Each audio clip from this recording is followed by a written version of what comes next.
That's rock. Luca Nation, welcome back to your weekly collectible episode where we talk all things fractional, give you an overview on what the market is doing, and hopefully have some fun. So you guys love these episodes. Cage is saying, hold on, hold your horses before I bring you $1 million plays. No, I'm telling you, you sound muffled. And there it is. You didn't want me to. You didn't want me to do it. You didn't want me to wait till the end of the episode. So I don't know if you want to start over. There you go. You got it. Yes. I apologize. So what I was saying, Luca Nation, sorry about that, guys.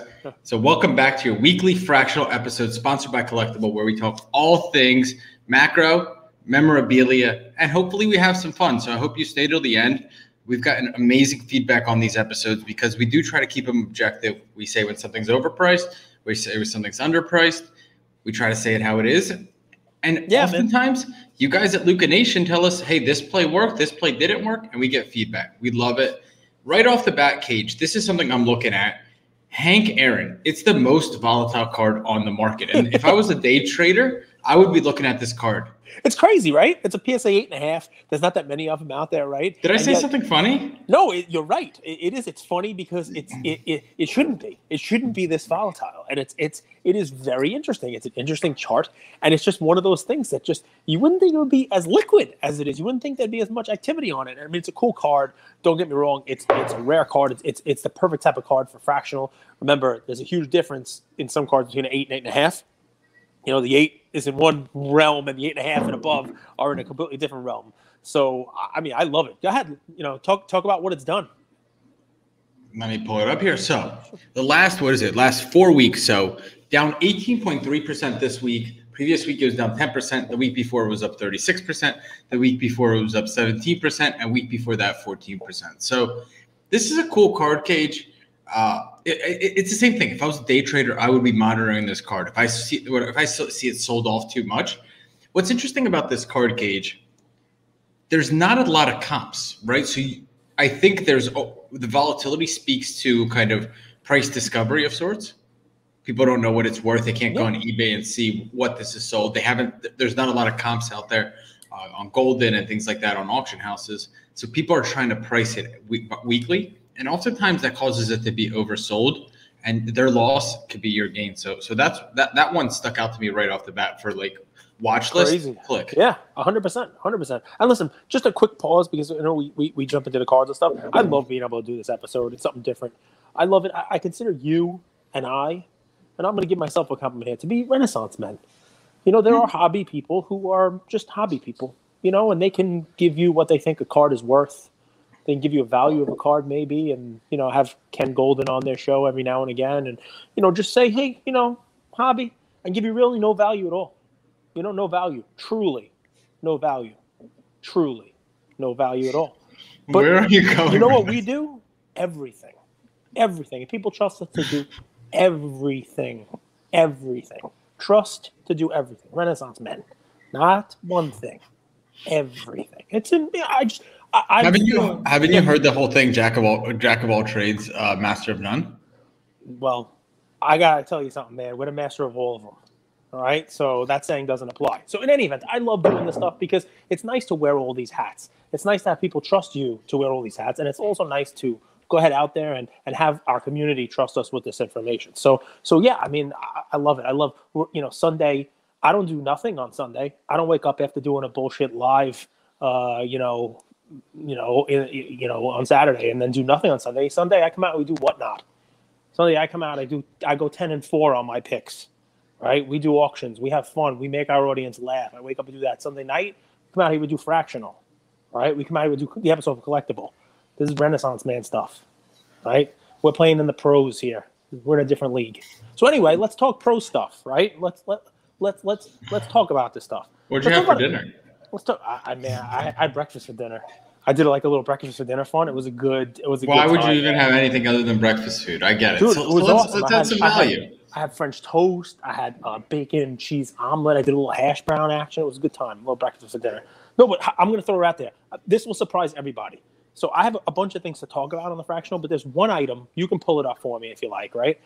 Don't love that there's retained equity in it, but it's going to surprise the heck out of everybody who's a Luca Nation listener that this is where I'm going to go right off the bat. But you know what? It's fun stuff, right? I'm going to talk about some basketball cards that have gone up recently because people are prepping for basketball season. One basket that I've talked about being overpriced came down a little and shot up again this week because people are looking at basketball. But this is one they haven't looked at yet. And I personally don't believe in it, but I know that the hobby believes in this guy. And if he does what everybody thinks he's going to do, this is one of those ones that could be ripe for a buyout or definitely an upturn. And I'm talking about none other than Michael Porter Jesus. I'll just pull up the MPJ Contenders 101 Auto, right? This card is down 35% in value from its IPO, down again 10% this week alone. It's now under $20,000 for a Pop 1 There it is. BGS 9 doesn't, I mean, it's got a 10 auto. With a card like this, what difference does it make? It's in a slab. Obviously, it's authentic. But this is a card. The owner retains 12.5 in equity from the initial IPO. The initial IPO was, 30,000 or so, and now it's down to 19 and change. Card is down. If you are a believer in MPJ, take a look at the card, right? If you're a believer, I mean, you could read about it all you like. This is a cool card, right? It's one of those cool cards. It's not Prism, right? No, it's not a national treasure, but it is a one-on-one auto. Look at that chart. I mean, it's done nothing but kind of slowly fall and fall and fall again. And it's just one of those things where I wouldn't be surprised if he comes out, has some good preseason games, and you see that start to tick up, or comes out in the first week or two and drops his first ever 40-point game, since he's never scored more than 39. I like to remind people of that. But people here seem to think he can score 50. So I'd be surprised if this thing if you didn't get offers on this card. It's $19,000, right, for this Contenders 101 Auto. I mean, to me, this is one where, the chart is basically begging for you to get in and watch it kind of move up. Just my take on it, you're on mute. If he has any sort of success coming into the season, you're going to see this is a card that's ready for performance, right? Yep. If he doesn't play well, honestly, it might go down, maybe goes to 15, but your upside is if he puts together a few 25, 30, 35-point games. Keach, he's 23 years old. Yep. I know what you're saying. Like, we get caught up in the narrative, and oftentimes I admire you for being able to see objectively, even if you don't like him, the market does, right? We oftentimes get caught up in our biases, and we're like, I don't like it, so I'm not going to invest. I do that with LeBron. I've missed out on so much opportunity with LeBron, but like, he's young, man. He's so young. He's 23 years old, and he's a really tough cover. I really believe that. And the Wharf, Cage, the Wharf coached him. So like, I don't know if that means anything to you. So it's less the Wharf, right? Because I mean, the Wharf's great. I love him. I'd consign with him any day. He's one of those hobby people that's sold to the earth. But I'm less concerned about the Wharf and more concerned about people who are putting together high-end funds of cards. Someone like Summertime Cards, who we talked to this week, who doesn't have a problem with NFTs, even though he's a card guy. He sees the forest through the trees and realizes that there's things you can do to make money other than sit there truly doing nothing, truly, right? So someone like that, he could take this thing off the market himself, or somebody like him. I'm not saying he's making a buyout offer, but a card like this, 101, it's one of those kind of pieces. It's like, all right, yeah, you got the National Treasure out of 99. This is the only one of them out there, right? And clearly, it's one that's tough to get rid of, which is why the owner of the card retained equity in it. Even they were a believer in the card and didn't want to sell the whole thing. So it's one of those things where I think there is, if you look at the chart, if you look at that, we're heading into basketball season, you look at there are other cards out there with basketball that are starting to tick up, and you hit your nail on the head, right? It's performance. This guy performs. This is one that'll move. And it actually, that's my topic of the day here, the performance-based stuff. Normally, fractional, you got these high-end cards, right? So can I talk about some performance stuff, and then we can roll into some other ones? And I want you to talk about memorabilia, man, because memorabilia is crazy. I know that's kind of where I've forced you to talk about memorabilia. But how about this? Aaron Rodgers cards on the secondary market have all moved up because people were nervous about him. And then last week he shut everybody up, right? And his cards, they went like this. So here's what I'm going to tell you to look for this week, right? Okay. Overreactions. We've talked about week 1 overreactions. Well, as we sit here, the Raiders, who I picked against the first 2 weeks and was wrong, and then picked them this week minus 3.5, and they won by 3. So I'm a huge Raider fan. The Raiders are in first place, tied with Denver at 3-0 in their division, 2 games ahead of the last place Kansas City Chiefs. I said it, yes. for the first time in a very long time, and it's only week 3, but I do this for a reason, because we are in an overreaction culture. I overreact to things myself. Truly, I do, right? You talk about Mahomes? Mahomes. I would look this week, I would keep my eyes open on anybody who wants to overreact to Mahomes being 1-2, all right, and Mahomes losing again and dumping Mahomes cards. We've talked about. I don't think the overreaction's coming yet, but I do think that they're going to struggle this season, Cage. It's just people don't realize how tough it is to put together 2 seasons back to back, going to the Super Bowl or going deep in the playoffs. Like, you play basically an extra full season, and I mean, football is so I forget how physical it is until I turn it on and I watch. Like, I'm a red zone guy, and I just watch these guys pummel each other. I'm like, dude, I can't believe they don't get hurt every single play. I mean, I think halfway through the season, I see the Chiefs in 3rd or 4th place. That doesn't mean they're not going to make the playoffs, but I think that this slump's going to last a little longer. They look so out of it today. Mahomes is just one of those guys, though, that if you can buy him at a discount, you buy it, right? And that's what I'm saying, right? So I don't think the discount's coming yet. Well, but if it's next week, this is more of a watch this one. And by the way, Brady too. Now that Brady lost today, Brady, it was a trap game. Man, I knew the Bucs, there'd be a lot of scoring in that game, and it went over 55, so I was right on that half of it. But you know what? My research, I should have put more on the fact that he's playing New England next week. Right? I should have put more on the fact that maybe the Rams are a little bit better than people thought. It was Brady's first game playing in the greater LA area. There's a lot of stuff going on there. But both Mahomes lost and Brady lost. And those are guys that if there's any kind of an overreaction pullback, there's quality out there, right? Like, look at this. I'm not bald. If I were bald, I probably wouldn't do lives, right? I'm not bald. I have this What are you gorgeous talking about? head of hair. What content have you been watching? Certain things you just can't teach. You can't come up with a gorgeous head of hair like I have when you're bald. Have you been drinking? Brady has a gorgeous head of hair, right? Mahomes, gorgeous head of hair. Neither of them are bald. Like, no one wants to see bald. They want to see this. So if Mahomes, be honest, how many liters of soda today? Over under 5. A lot. That's insane, dude. I don't know how this guy makes it. Listen, Brady and Mahomes are quality assets. And if you have an opportunity for an overreaction by somebody because they lost one game, the Bucs were not going to go 16-0. And yet I heard people talking about that this week. I was a believer in it myself, as the Bucs were going to win today, and they lost. If there are people who are Brady money, who are like, you know what, this is the week he lost, I'm going to take some money out and move it into basketball cards. That overreaction this week, next week, or 2 weeks later for someone like Mahomes, that's an opportunity for you to jump into those cards. That's it. I mean, that's my performance, right? If they didn't perform today and somebody wants to dump because of 1 week on the goat and the baby goat, jump in on their stuff. Okay. I want to talk macro because we'd be foolish to not look at macro trends and things that are going in other countries, in our country, how the policies are and things like that, because the economy does impact cards. And something I've been thinking a lot about is how strong our economy really is. And not suggesting that there is a crash coming, because it's really nearly impossible to predict when a crash comes.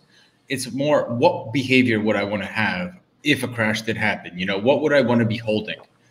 Would I be wanting to hold, something like a modern card like a Lucas Silver, or is there something else? So I think partially why memorabilia is going up is because even in a crash, one-of-one items, they hold value.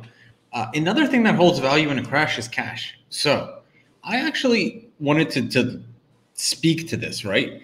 If you're sitting over there and you have the opportunity to take some profits off the table, if you've done well on whatever it is, whether it's fractional or outside, I do believe that there is some opportunity, Cage, to take some cash off the table and rebuy in 3 months, 3 weeks down the line, when there is corrections. Like, I think we often think that we need to have all of our money in the market. And I do believe that when we're in profit and things have gone really, really well, and objectively speaking, the last 18 months, Cage, people are sitting on some good money. So I'm not saying that a crash is coming. I'm just looking specifically at the economy, things that I'm seeing. Where would I want to be if things didn't go the right way for the economy, right? Because we always look oh, there's so much upside. I also want you to consider positioning yourself what happens with the downside. And a play that I like, Cage, is Ted Williams play ball. I think it's a card that so you could buy cards on kind of on a bounce back, right? It dips and then you bounce back, or you could catch a trend. So to me, I'll show you this card. I know you're not a big fan of it because he's a Boston guy, Cage, but no, I love him. I love him. He is awesome. His story, guys. So let me put this in perspective, guys. One of the best hitters of all time. Started the Ted Williams baseball card company. Fought in the military in World War II. I believe he fought in the Korean War, Cage. Don't quote me on that. Guy's story is incredible. Like, this is one of those guys that, like, if there's not a movie about him, someone needs to make it quick. And I love this card, man. This is 1939 PSA 8. I don't know if it's the best PSA 8 out there, but it's a nicely centered one. I'll tell you that. And here you are. It's a $60,000 card, and it's on this up and up. It's on this up and up 50%, and I think it has so much potential. I think that's a card that you can put, your money into, and you know it's safe. You know that's a piece of art. That's an iconic card of an iconic player, someone that's revered in American history. So that's where I went this week. That was my play. I was looking for one specific play this week. I wasn't going to kind of spray and pray. I wanted to be more of a sniper, and I love that card. The Ted Williams 1939 play ball. Very low pop card. So I have to ask, right? Yeah. I don't own any fractional shares of anything. Yes. Right. So as we talk about this, I give all these plays. Do you own any fractional shares in anything? I used to own this card. I made about $250. I sold it before we started the show, and no, I don't own it anymore. So just so everybody knows, because I think there may have been episodes where we talked about this offering when it came out, and you liked it then. Andrew does not own this card. It was $32K then. Andrew does not own this card. But that I ask it on purpose. I ask it for a reason, because we are as above board as it can be. None of these plays are plays we own. Just want to make sure that everybody's aware of that. Everybody knows it. Everybody is on board with that. I love the Ted Williams play.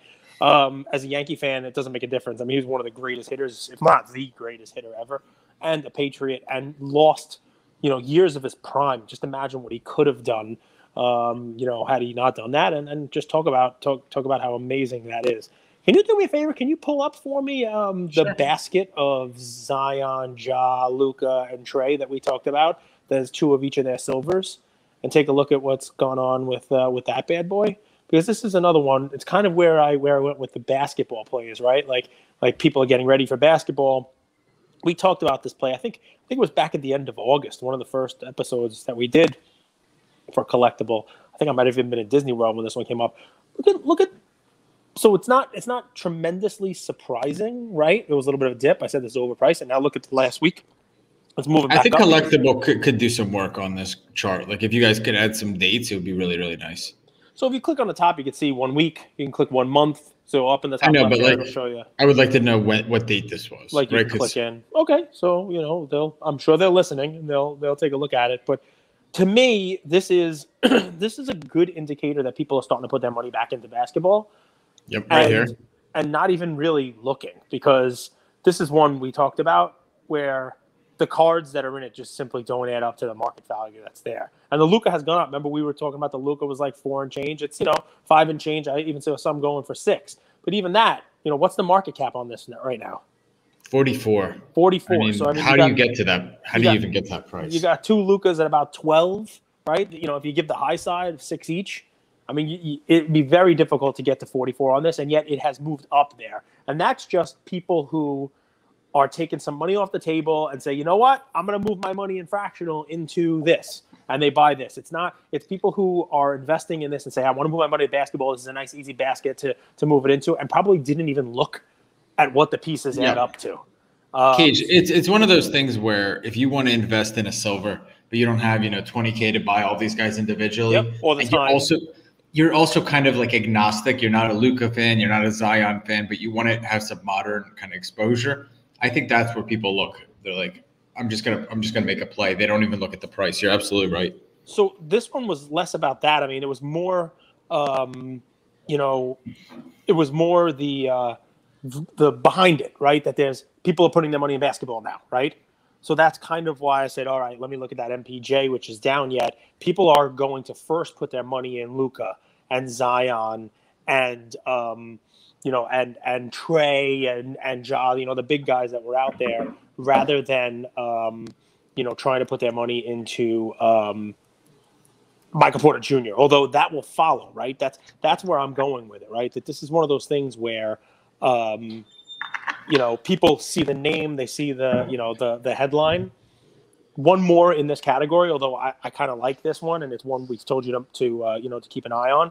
This is a little different because unlike the Luka Silver where there's thousands of them, this one in PSA 10 has 188. The Durant Topps Chrome Refractor PSA 10.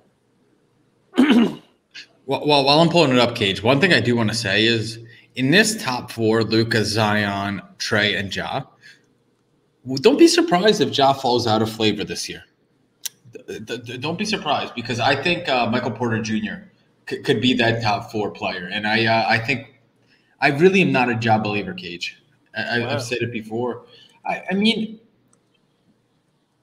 what makes you a believer in Ja? Guy can't shoot. His athleticism is gonna wait over time. Like, are you a believer in Ja? The thing that I like the most about Ja is that he could be, and I think is the number one on his team. I know you're a big fan of Jaren Jackson Jr., but to me, what Ja has going for him is he's the clear-cut alpha, right? And I don't think that Michael Porter Jr. is. I think you got the MVP on your team. You got Jamal Murray on your team. Maybe, MPJ is better than him. We'll see. We'll see what happens. I don't want to completely crap on MPJ because I love the asset that we talked about there, and I think it's definitely a good one. And I could be wrong. I could be dead wrong about MPJ. Here's one. Look at the chart on this, right? So this is one where, you can buy it, but here's the difference between this card and the basket, right? Like I might say this is a little high because look at the last couple that have sold. They sold for cheaper than this. These are all, eBay, but none of them have sold recently, right? And I like to look, right at the source. I look at, PWCC's auction prices. I look at eBay's auction prices. I don't want to look at what somebody's telling me a thing is worth because, there's inherent flaws with, just letting somebody climb a ladder and tell you what something's worth. So here's the fun on this one. Where somebody can go out and buy 2 Lukas, 2 Treys, 2 Ja's, and 2 Zions pretty easily, it's not as easy to find one of these, right? And even if you do, if it comes up for auction, this is one where the price can change pretty quickly. And this one didn't in the last week. It didn't, it didn't jump. It didn't like, if you look at the chart of that Ja and Zion and Luka one, you saw one of these, like, poof, like a big bounce up. This doesn't have that yet, right? So I'm not a believer in Durant, but if you are, this is a card to look at over the next week, 2 weeks, watch how it's trading, see what the story is, because Durant will be another one of those. We talked about this, whether you believe it or not.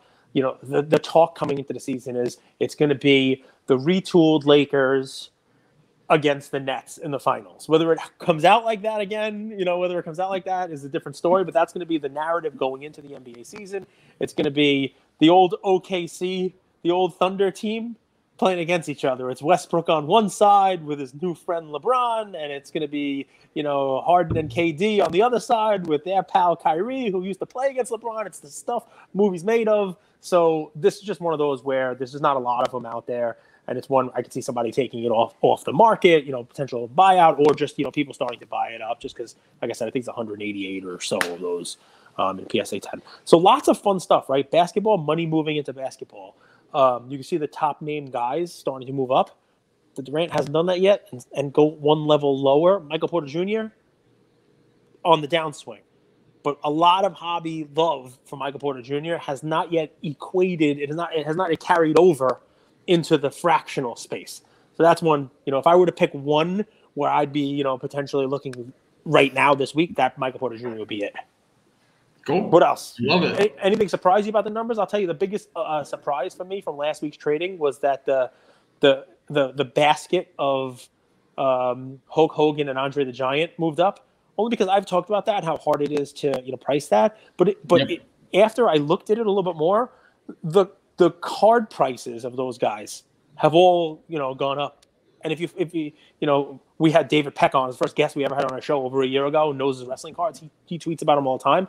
I mean, the Hulk Hogan PSA 7s from 82 All-Star set are now selling for what the 10s were when we first had them on. You know what I mean? So it's crazy. There's not a ton of them out there. Definitely not a ton of them out there in high grade. And I guess this basket is an easy way for folks to kind of get a little exposure to both of those wrestling legends with a little memorabilia thrown in, to boot. So I was a little surprised to see that move up, but I guess I shouldn't have been if you look at the actual prices of the underlying assets. Anything else? I'll just go through some of the recaps. So IPOs from the previous week, it was Floyd Mayweather, the boxing brown card is basically full 1% left. I'll tell you, Mayweather's an interesting guy. He's not the most popular. I think like the community looks at the fan base looks at him like he's kind of stupid. So I'm interested who collects Mayweather cards. I think like Mike Tyson's a little bit more popular with the fans. Roy Jones Jr. I'd even go is a little more popular. So interesting to see that. I wonder how his legacy is going to be written in 5, 10, 15 years. The Gretzky filled quickly. This one I'm surprised.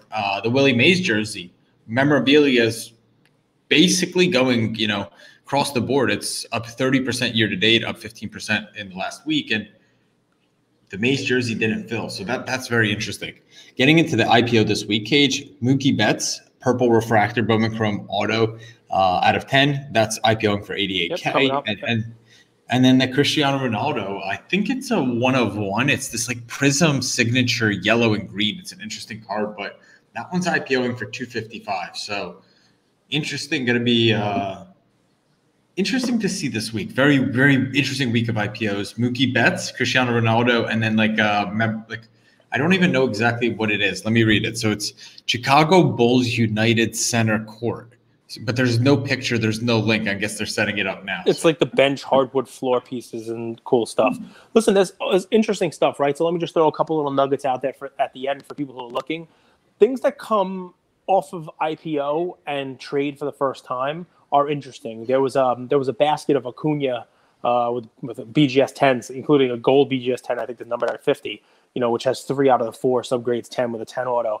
That opened its secondary market recently, and probably not a good time for people who are in on the IPO because he's injured, right? And I would say normally I'd look at something like that, but that's one that I would keep on your radar, sort of like a watch list, right? Because Acuna is somebody I talked about, not just in fractional, but just in this week as somebody to look at. Soto, somebody to look at, because they'll be out of your mind, right? They're not going to be somebody that you're thinking about until a couple months from now, maybe February, when pitchers and catchers report back and he's healthy again playing next year.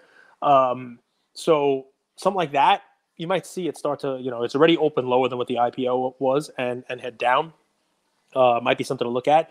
Memorabilia, one cool piece of memorabilia that's on fractional that you talk about Muhammad Ali, you can get into an argument of what his rookie card is because you have the Swedish record, and you have the Hemmets Journal from 60 and 62, and then there's a whole bunch from 64, 65, everything from the Bancroft Tiddlers card up to Panini, the Lampo cards. There's a million cards of whether it's a card, rookie, you name it, but there's not a lot of Ali belts out there, and Collectable has one, and it's been one of the strongest performers over the last 5 or 6 weeks. It was up almost 11% this past week after being up 6%, 10%, 27% flat, and 10% the 5 weeks before that. I mean, that's the kind of item that fractional is built for. Look at that. So, it IPO'd, it kind of trickled down, and now it's really picking up steam from a memorabilia standpoint. As memorabilia, goes, who wouldn't want to own this? But it's the kind of thing that one person, it's difficult to own. This is, like I said, this is something that fractional is made for, right? So that Ali belt's an interesting thing. One of those alternative sport kind of things, right? You see the Tiger Woods putter, the tournament used putter is another one, up 16% this week after being up the prior 3 weeks. We talked about the Hulk Hogan. We stay on this. I think this is really interesting just as a case study. So you see here at IPO at 428, right? And then it dipped down. Open here at 428. It dipped down almost 50%. So it went back down to about 200K. And then you see this. And what that tells you is in the beginning, investors thought it was overpriced, or there was a price discovery where people were selling their shares. And now as it goes up, let's say it crosses back over this 428. What's the ceiling, right? Basically, what investors are telling you is they don't know how to price this. Yep. So I would really, really be watching this because, like you said, right? What's the rookie card? I mean, why have that when I have this belt here that's one of one and super iconic? So could this be $1 million, $2 million, $3 million belt? I don't know. And what that chart shows me right there is I don't think investors know either. Well, you know what's interesting about it, right, is that, you could talk about it, more expensive items. That is an Ali belt. There's not a lot of Ali belts out there, right? And there's not going to be one that comes up for sale, right? But use a good example, right? So, and let's just throw it out there, right? Because, an IPO from this past week, the Brady Championship ticket that they just had, it's fully funded at $2.15 million. But the comp came in lower. You just had the premier auction, just came in a little lower than that, right? That's not going to happen with an Ali belt, right? You're not going to have trading at 250, 300, 400, and you're going to close this week and say, oh, it's valued at 3 and change. But guess what? 3 of these sold in the last week. Let's look at what the Ali belt on eBay sold for. Like there's no belt. It's not happening like that. I'm sure there are other ones out there, right? But few and far between. They don't really come up for sale. It's different than a card. There are plenty of the Hemets cards in the Swedish record in different grades. I mean, in the high grades, there's not that many of them. But you understand what the point is. Even with a Brady card like that, where it IPOs and it funds at $2 million, immediately you're like, well, we don't really need price discovery because another one just sold, right? Even a 7-figure card like that. Ali belts, the likelihood of that happening, pretty low. So it's just an interesting thing, right? That alt sports stuff, right? Golf, wrestling, 100%. Well, Ali is more than alt sports. Ali is history and culture, right? Like Ali was, Ali's story is big time. It resonates in the minds and the emotions of a lot of people. So I think, guys, I think that's a great kind of way to end it here. Just go read about this Muhammad Ali. It's called the WBC title belt, Rumble in the Jungle. And there we go. Good way to end it, guys. We got the Ali belt. Take a look. Andrew's got a bunch of plays. We got a bunch of memorabilia stuff. And, I'm telling you to take a look at basketball cards.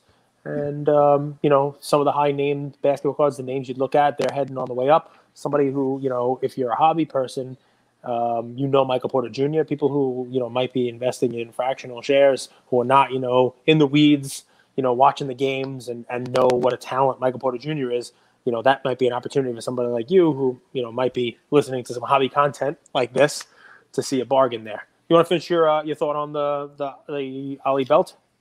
I think it's very much worth taking a look at this because alt sports, culture, history, and Ali, this it comes with a 6-page letter of authenticity. I think it's autographed. This was bought right from Ali's dad. You go and read about it. It has provenance too. This was the Rumble in the Jungle belt. Everybody, I'm 31 years old. I know Rumble in the Jungle. So champ is here. The champ is here. So we talk about provenance. You're the champ. I'm working to be the champ, man. It's not easy to become the champ, and it's even harder to stay the champ. Luca Nation, we love you.